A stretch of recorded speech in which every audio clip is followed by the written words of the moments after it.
Welcome to Face to Face. This is a show about change and what's next. It's a show that asks questions and peels back the layers of our average everyday experience and goes beyond scratching the surface. We interview people doing incredible things who are making a difference around the globe. Join me as we listen in and get one step closer to understanding that big ideas shared create collaboration. Collaboration can inspire community, and communities create social change. I'm David Peck, and this is Face to Face. So my next two guests are here today to talk about a new film that I loved from the Toronto International Film Festival last year called Aquila's Escape. It's a stunning, beautiful film. It's about Greek myth, and it's a tragedy, but it's hopeful.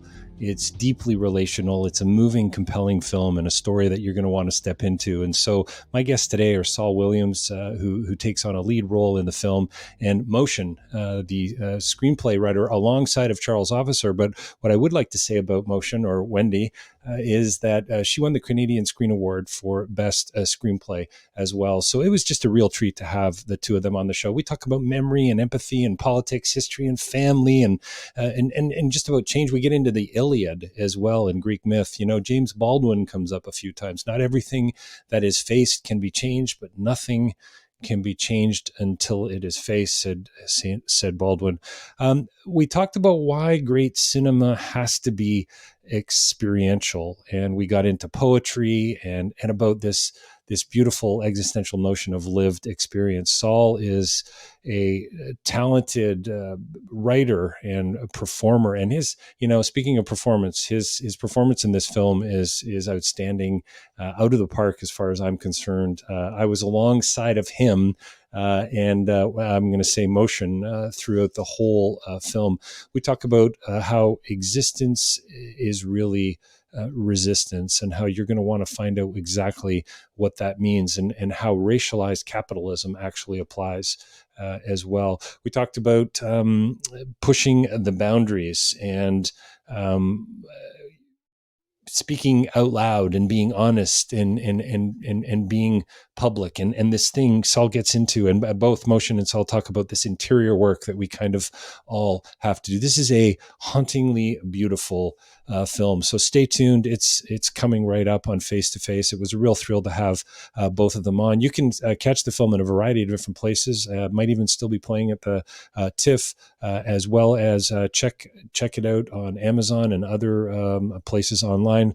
CaneSugarFilms.com is where you can find out more about Aquila's Escape. And again, what a real pleasure to have these two people on the show.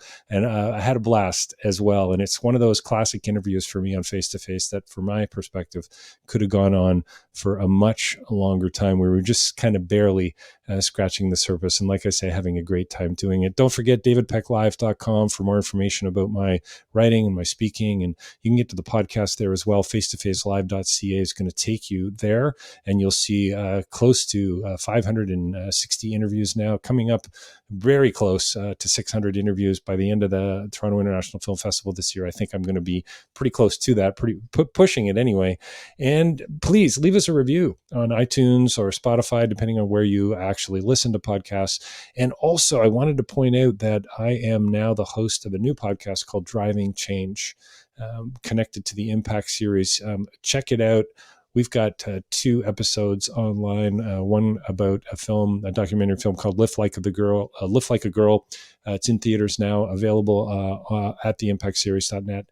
And again, check it out there. But for the time being, don't touch that dial, because Motion and Saul Williams coming right up, an engaging, delightful, moving, and thoughtful conversation about a hauntingly beautiful new film, Aquila's Escape. Well, welcome to Face to Face. We are joined by 2 very special guests here with us today. And what's always so weird about this is here I am looking at you guys digitally, face to face. I have no idea where you're calling in from, but we're at least present with one another. Isn't that a cool thing? Saul Williams here, and Motion to talk about their honestly, what I think is a brilliant and beautiful film, Aquila's Escape. Thank you to you both for joining me today. Thank you for having us. What a pleasure to have you on the show, and so many places to go with Aquila's Escape. I mean, I remember premiered, I think, world premiere at the Toronto International Film Festival. And it was kind of on my short list. And I got to say, I was drawn in by the colors, the shot, that it's just such a gorgeous film. The cinematography is stunning. And then as the film got in deeper and deeper, I just honestly just the layers are beautiful. So yeah. Anyway, congratulations to you both, and on a thriller with a heart and a soul. Thank you. You know, so many of those layers in the film have to do with Motion, who we have here, and I'm so glad to be able to sit here with Motion as well, because her work as a writer, a co-writer of the screenplay with Charles, I think is really the source of that type of layering that we get in the story, and it's beautifully realized in this film. So, congrats to you, Motion, Oh, thank you. and to your award for the screenplay. I was Right? just going to say, I Oh, think wow. Motion can do a little bragging right now, can't she? Yeah, a little boasting. Motion. Do you want to talk about that a little bit? A Canadian Screen Award, I believe. Well, I would just say it's for the whole team. You know, we for the Canadian Screen Awards this year, we were nominated for 8 awards, including everything from Best Lead Actor all the way to cinematography and sound editing, sound design. Oh, just it was we very multi-layered, and as well as screenplay, which is one of the ones that we did take in that category. But it was really great to be for the film and its large team of creators to be recognized in this way. And so we're really excited about now having the people now get to share Nice. in So seeing the film and engaging in this seeing the conversation. film, which they can do on June the 11th in the U.S. in theaters, they can do on June the 15th in Canada, and then I believe around the same time coming out on video on demand as well, right? That's Yep. right. Yeah, As well. beautiful, As beautiful. well. Yep. Motion. So I think the question is the nomination as good as winning? Hey, it's always great to be nominated. It's great to sell streams. It's great to with that when people say, "Oh, I saw the film at a anything from a festival," and now on when it's generally released to get to see it on the large screen as well as soon on the small screen. So anything we will take it. We just want to know That's that awesome. eyes are on screens and are feeling the film. But Yeah, it was it's definitely a you, great honor you know to what I be love? be That's what a nominated. great expression. Feeling the film. I don't know, Motion, if I've actually heard that expression that way, quite in that way. I could see a critic, Hmm. talking about the film. Yeah, I really felt this film in a unique way, and then Hmm. kind of unpack that. That's really cool. Well, I think that great cinema is experiential, you know, Hmm. and It's good. Akila's Escape is an experience, especially. And I haven't had this experience yet, but I'm looking forward to it this Friday, actually, here in LA on the big screen, Hmm. Nice. because of the cinematography, the performances, the I'll say the music as well. You're allowed. I'm, You're allowed. yeah, yeah. I had a hand in the music for those Yes, Yeah. listening who Oh, don't yes. really? know. Yeah. The Um, and soundtrack is great. yeah, and And score. yeah, I think that it is an experiential sort of film. You get to experience it is something, and that's what we look for sometimes in cinema. Is to live through a movie. So yeah, it's real. Well, Hmm. it's about, isn't it about? I hope it's about sort of evoking empathy in the viewer to some degree. Isn't that what I suppose great art or great storytelling really does? It pulls me in, and somehow, I mean, I related. By the way, Saul, you're like, I I don't know, you're one of my favorite criminals of all time now. Like it's just like I just honestly, this you don't even It's say because I'm a anything to. real criminal. That's right. Let's be honest, right? Yeah. Let's yeah, yeah. That's hilarious. But I think it's where Motion, help me out here. But aren't we at about the 7-minute mark before we even hear Saul speak? I mean, the expressions, the you just Hmm. drew me in, man. So beautiful Thank you. performance, and honestly, Thank you. talk. And I mean, we've already used the word layered a few times, but I kind of wanted to be your friend. Like, I think that's Well, pretty remarkable, right? Right out of well, the gate. Well, I think that has a lot to do with, once again, Motion and Charles' screenwriting. When I first encountered the script, I was, drawn into the subtlety of the storytelling, into the interior world of the Mm, character. And because of our wonderful cinematographer, Maya Benkovich, I was often allowed to explore that interior world while trusting that her camera was catching, what was going on, right. behind the eyes and what have you. And so Charles really left the space for that as a director. And I think that sort of subtlety actually always has a big payoff in cinema. Mhm. As a theater actor who's knows so much about blocking and voice projection and all that, it's important to realize the difference in media, when we're dealing with filmmaking, and the space that is allotted to us, that we can trust, to be interior and to be quiet, and to trust that also tells a story and conveys emotion, and yes, lets people in. Yes, definitely. Saul embodied the poetry of Nice. every movement, every piece of silence, as well as words. Just through the being of him as an actor and him as an artist, or such a you as an actor and you as an artist, that that was really amazing to witness, both live on set and on the screen. So yeah, wonderful, wonderful poetic rendition and channeling of of our man Aquila. Yeah, nice, nice. Thank you. I want to talk about Greek mythology a little bit in a second, Wendy. There's just it's all over the place. Sorry, motion. Saul, how do you describe yourself? You're at a party, somebody says, "So, hey, tell me more about who you are and what you do." I mean, where do you start? Are you I say I'm an musician? artist. You just say you're an artist. I say I'm an artist. Yeah. And if they dig deeper, they go, "Oh, what kind of art?" I go, "Oh, I write, make music, perform." Like I keep it simple. You I'm an keep it artist. simple. Yeah, I'm an yeah, yeah. artist. Yeah. No, I just think it's interesting that Motion mentioned the poetry, and I've been exploring a little bit of that online, and wow, loving what I've seen so far, and I just wonder to what degree being able to express, we're talking about this lived experience, this embodiment of the story and the narrative and the words, and I so love that thread.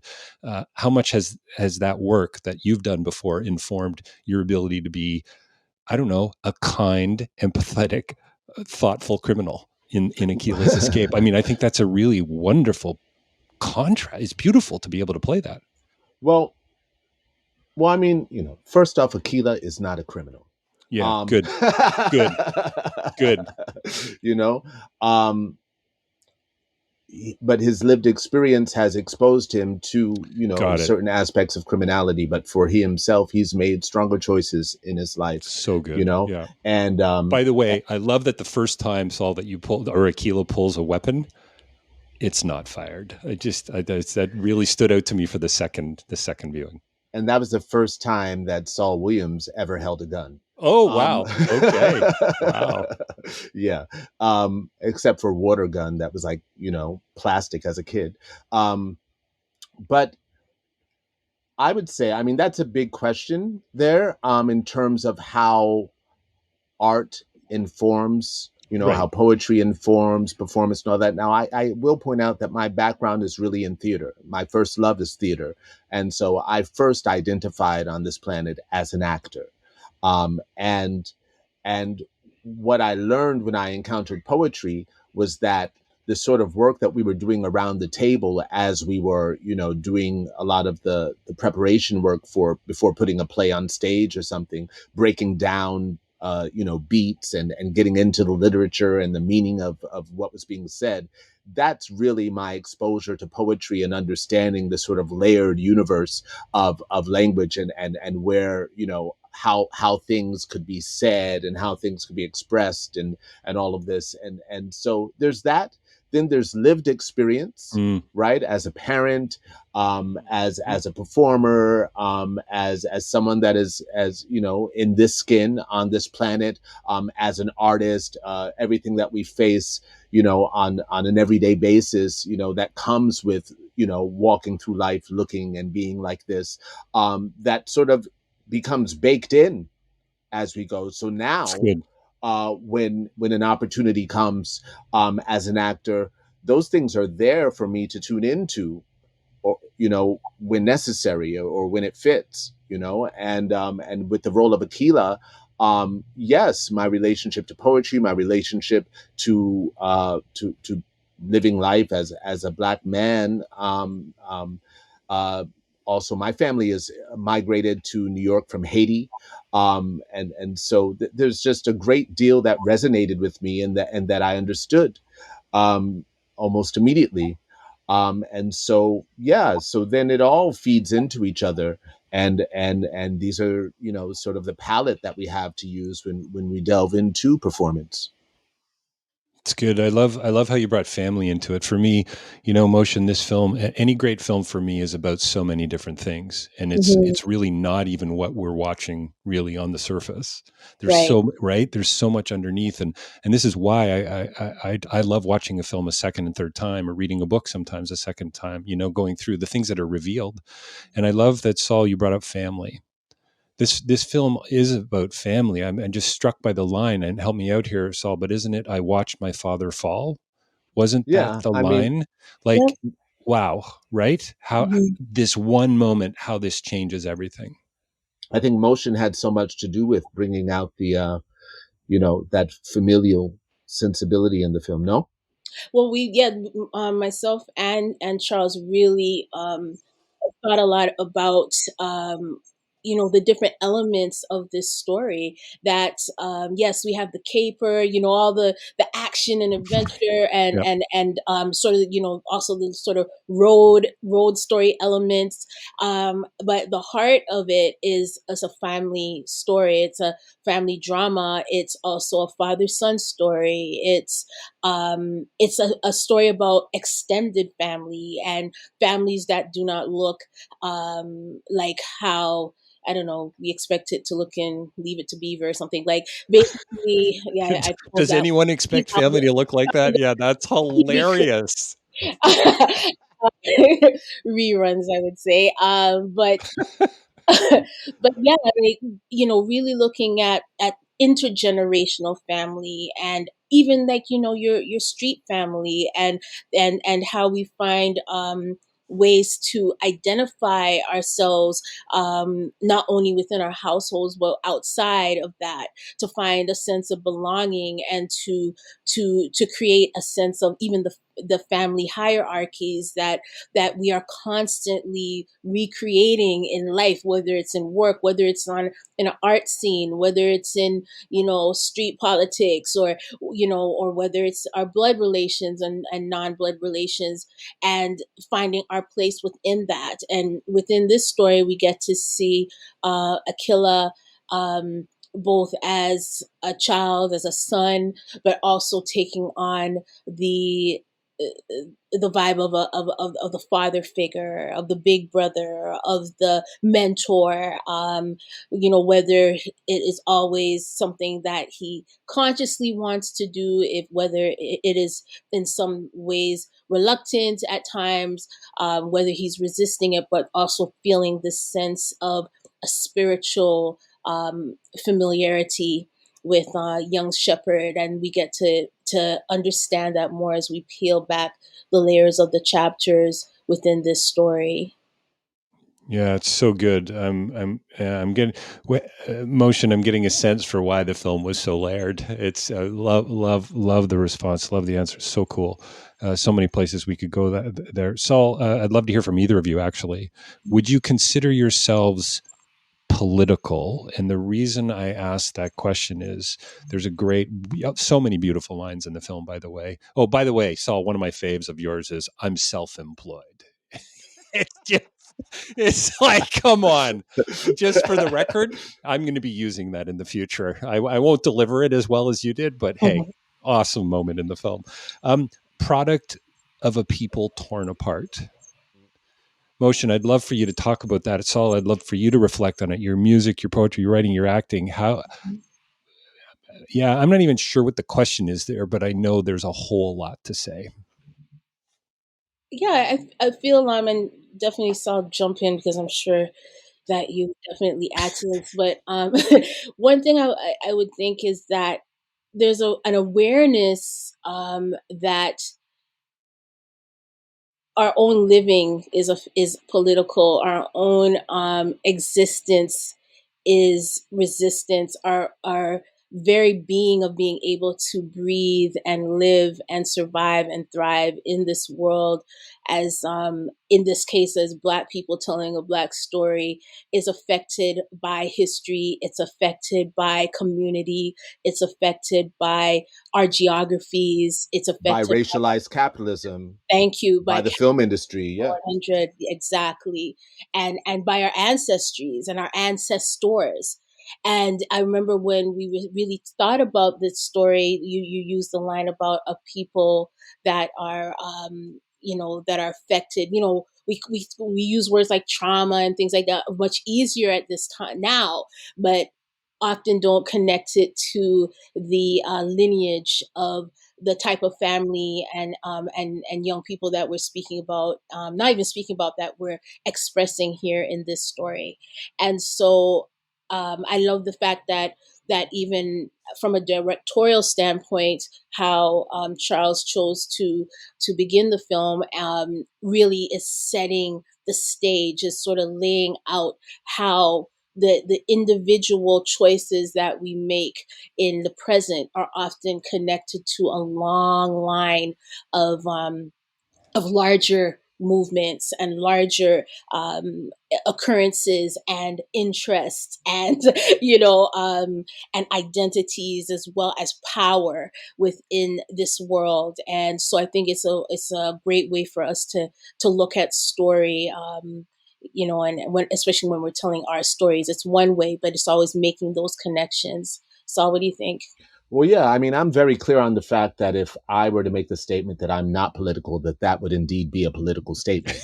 Um, Right. so Nice. I like I'm it. with Yeah, it's you, awesome. Motion, in the sense that existence is resistance. That at this point, and at every point in my experience, I have had no choice but to identify as one who consciously, you know, lives through um, an experience that has, in some ways caged or boxed me within preformed ideas and ideologies, and that I am, in a sense, fighting my way out of that creatively in my case. And I then have made, the choice as an artist, and I make this choice, because I think that the art, because the art that resonates with me the most on this planet is art that addresses, these things, art that pushes through these boundaries. There's a reason why Bob Marley is on so many t-shirts. There's a reason why Nina Simone is on the tip of our tongues. There's a reason why James Baldwin is there. There's a reason why Toni Morrison is there. There's a reason why Fela Kuti and Public Enemy and all of the things that mean so much to so many, and I'm listing artists. There's a reason why they resonate so deeply. It's because they have connected the profound, imagination and sensibility with this grounded reality that we are forced to fight our way through. And they see art as in many ways a weapon or a means of exposing and exploring ourselves beyond what has been given, because what has been given is full of shit. Is something that, like as we know very clearly, the opportunity for Charles to make this film has not always been there. Mm. The opportunity for us to exist as artists in the public forum takes a lot of convincing of gatekeepers who believe that the type of stories we want to tell would have no audience, right? Or because they don't speak to the sort of stereotypical caricatures that they would expect to see through and from us, because that's what they've been fed and that's what they would like to continue feeding their children. And we have to break that down every day. We're not given a choice. We're not given a choice. And even with the most well-meaning of gatekeepers, we are still forced to defend our ideas as not only political statements, but as heightened creative Hmm. statements that, of course, are embedded with politics, that of course are, because that's how you heighten that creative statement. That's what punk rock is. You know, that's what classical music is. That's what jazz is. That's what all the great stuff is. But there are gatekeepers that are frightened by it, you Right. know, to this day. And so we fight to preserve and to get our voices out there to this day. Right. By any means necessary. Saul, you mentioned, I think, James Baldwin. I've only really been introduced to his work in the last, I'd say, 5 or 6 years, and it was a Haitian filmmaker, Raoul Peck. I Am Not Your Negro. Honestly, saw that film, blew my mind. How come I don't know about this guy? I've Yeah, it's studied a shame. You're philosophy most supposed of to my be life. taught about James Baldwin in school. Absolutely, You were 100%. supposed to be taught about that in school. And it's a Absolutely. shame. The same way that you should be taught about Trudell, the same way that you should be taught about, what the colonial, like, Canadian forces did to the indigenous population, and what the colonial American and imperial forces did to indigenous and black populations in America. Like, you should be taught the truth. It's a shame that we have to It's good. resort to this form of storytelling because it's the only way it gets out there. It's You should be taught this in school. Yeah, it's good. Motion is Saul channeling a little James Baldwin here? All you need is the cigarette burning there, I think, Saul. James Baldwin, we channel James Baldwin because we cannot help but, right? It's And nice. but It's also good. I think that he often talked about the concept of once you want to have change, you're enraged within this world.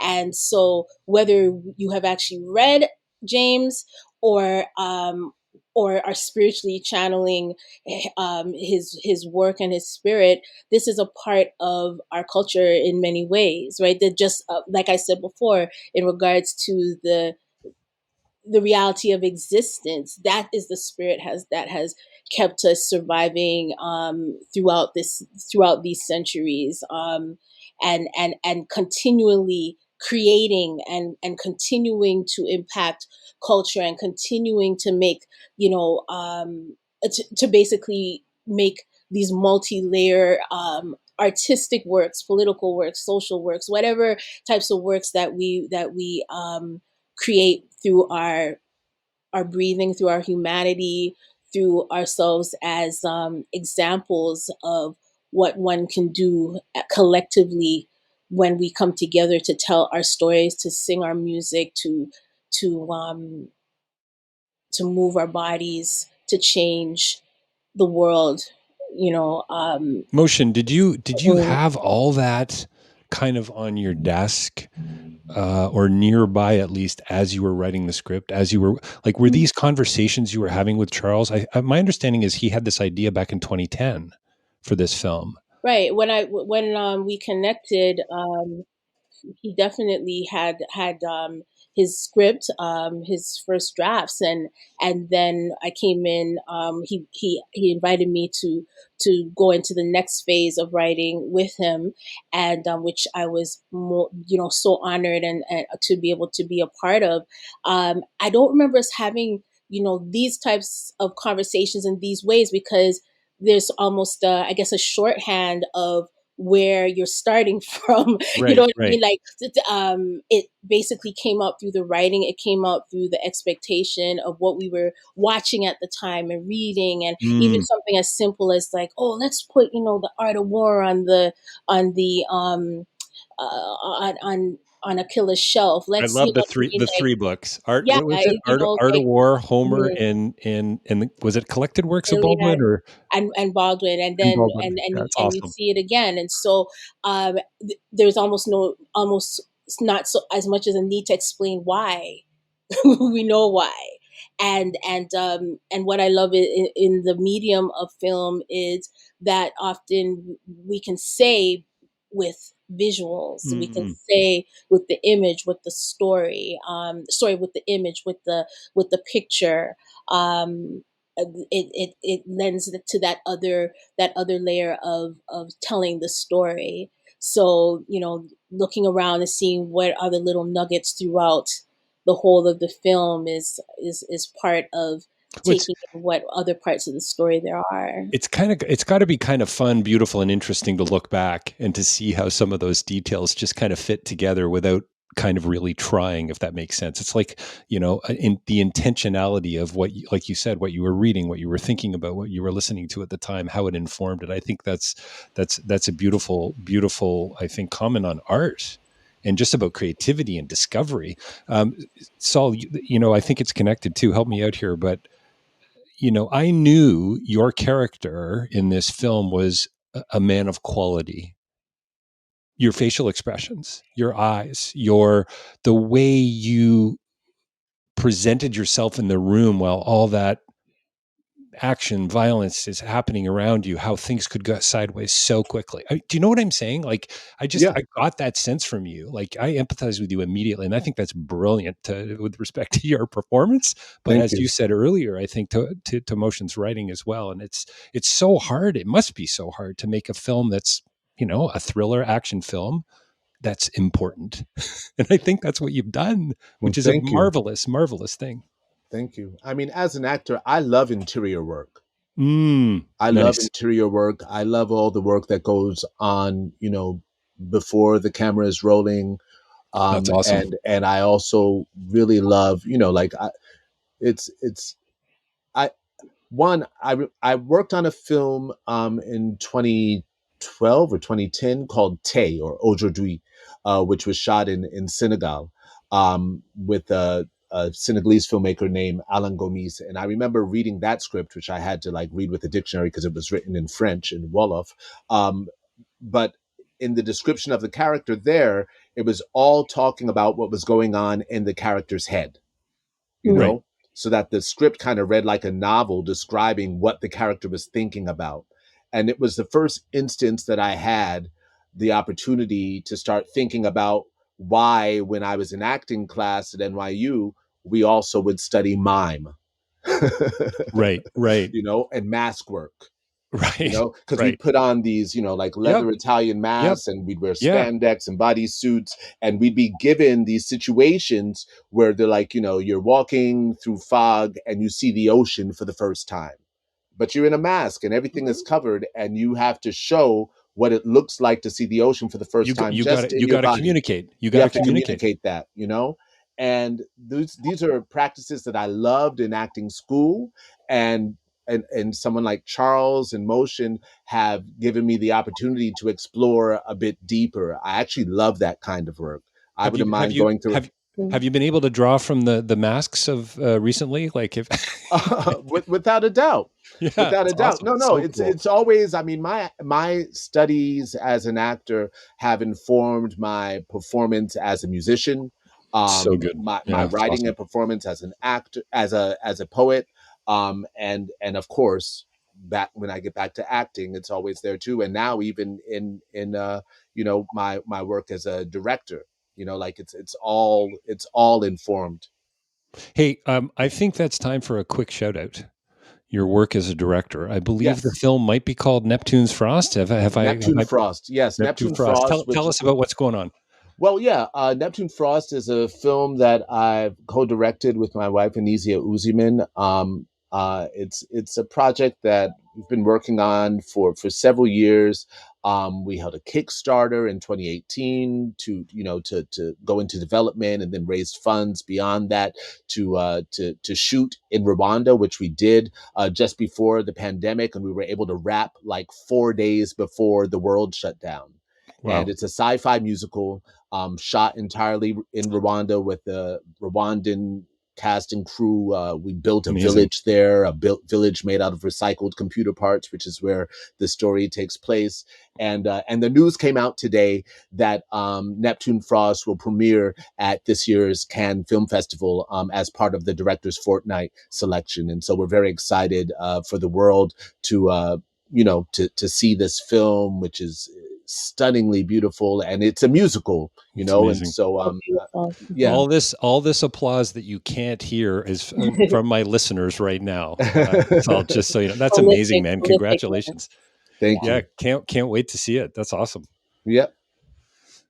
Motion. So Greek tragedy, and sadly, we gotta wind up this interview in a few minutes here. I feel like we've just started. It's just, this is amazing. I'm loving every minute of this. S- did you and Charles, was that really intentional on your part right out of the gate? Would you say Iliad, tragedy, Greek, did or was it in a way more, not a send up, but was it like an homage in a sense? Oh, yeah, there was definitely intentionality. Even when you go back to looking at the title, and as its nod to the story of the Iliad, and and also just delving into how myths are created. Right. We create them as we live every day, and maybe 2,000 years from now, Aquila will be a myth. Nice. Shepherd may be a myth. All of these amazing characters are at how they're born, and there's also that long tradition of folklore, the tradition of legends, the tradition of of traditional as well as urban, the way that story is utilized to be a form of passing on life lessons and wisdoms, and questioning life and our own humanity, and how we our relationship to each other and our relationship to the world, and even more so our relationship to ourselves.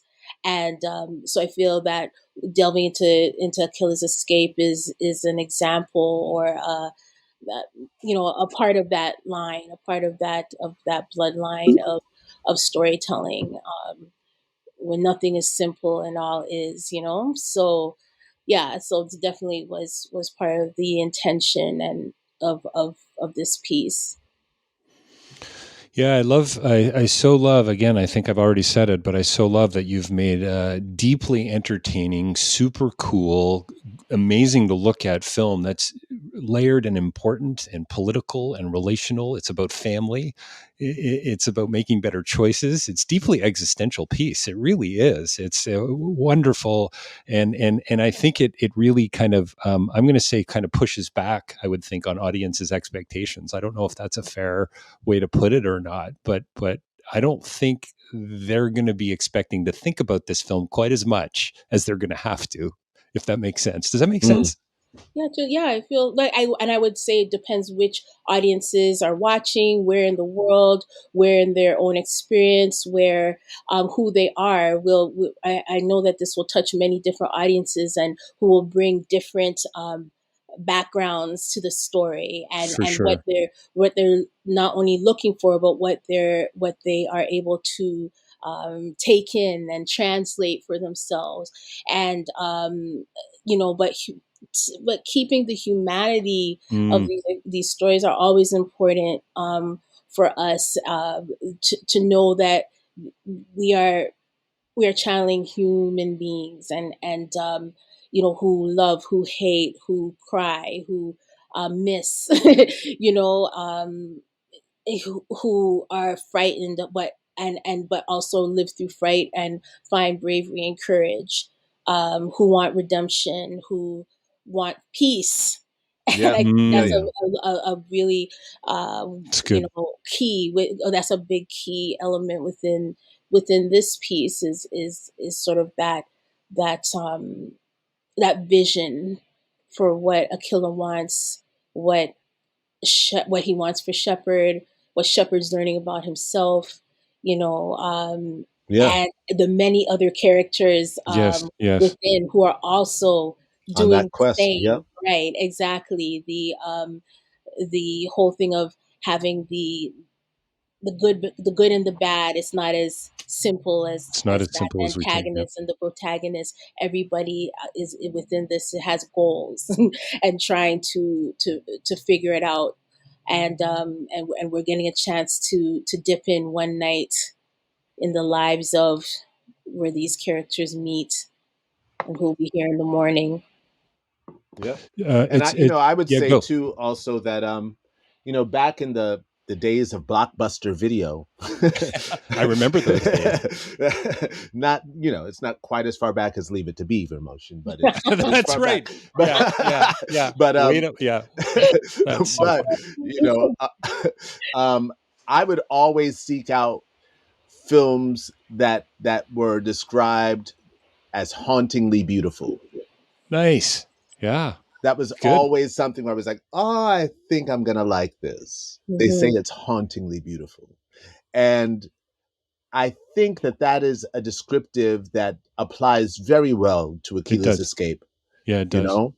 Is that it's definitely something that's beautiful to watch, but the story, the layering, it will stay with you. Yeah, after you see it. I'm getting goosebumps. 100%. Yeah. Like it's such a stunning ending. By the way, like it's just it's to your point. It's gorgeous. It's traumatic, and yet it's beautifully hopeful. Like I wanted to ask you, and I haven't gotten to it, and we really do need to wrap up. But no spoilers here. No, none. But for me, this is. I mean, just there's a hope embedded in this piece that is just, it's brilliant. And I saw it more the second time around. And I think it's a testament to not only the directing, the acting, and the writing, but just as a whole, as a piece, it's gonna stand the test of time, I think. And I love that you made the comment, maybe in 2,000 years, this is going to be seen as one of those stories. I think that's awesome. It's so wonderful. Yeah. Hopeful. Are you guys, you're both pretty hopeful people, right? Well, if I answer that, I'm going to say, that the Tao Te Ching says that, hope is as hollow as fear. Keep your feet firmly rooted on the ground. Nice. So nice. I don't, wise advice. So I don't really dabble in too much hope, but I don't dabble in cynicism either, because I believe that the truth and the honesty that we seek, like the peace that we seek, is inevitable. Is not to say that there won't be hardship or fights, but I think it's only a matter of time before those who would withhold these truths are forced to face themselves. But that's so not good. Hope. That's just an observation.